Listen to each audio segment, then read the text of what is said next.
Mopszot hogy lehet egyáltalán? A mopsz az semmit nem vált ki, csak undort. Már bocsánat. Dehogy is. Ahányszor mopszot látok, ányok. Legközelebb behozom nektek. Néha az orvos gyomorrontásra felírja.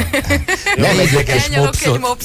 Megmondom, mi a lényeg a ronda kutyának. Tehát az már az emocionális szeretet próbája, érted? Ja, tehát tudsz-e szeretni egy ilyen darab kakit, érted? Egy darab ráncos kakit tudsz-e szeretni? Ne gyere vissza, Tudsz-e úgy simogatni egy ilyen... Sőt, úgy gyere be, hogy a hátsó fededet tolod előre. A joghurt ajándék falatoktól kidullanó, fingós kutyát. Hogy lehet szeretni? Azt se tudod, hogy hol csókold meg. Elől-hátul büdös. Csak dacból lehet Hát ott kijön a joghurtgáz. A Bobsnak büdös a szája is, apám, nem ilyen. Honnan tudom? Azért kapta volna ezt a joghurtos őrületet, csak... Tudod, mire jó a mops? A ráncok közé ceruzát betenni, érted? És akkor hoz egy tollat nekem Tolltartó?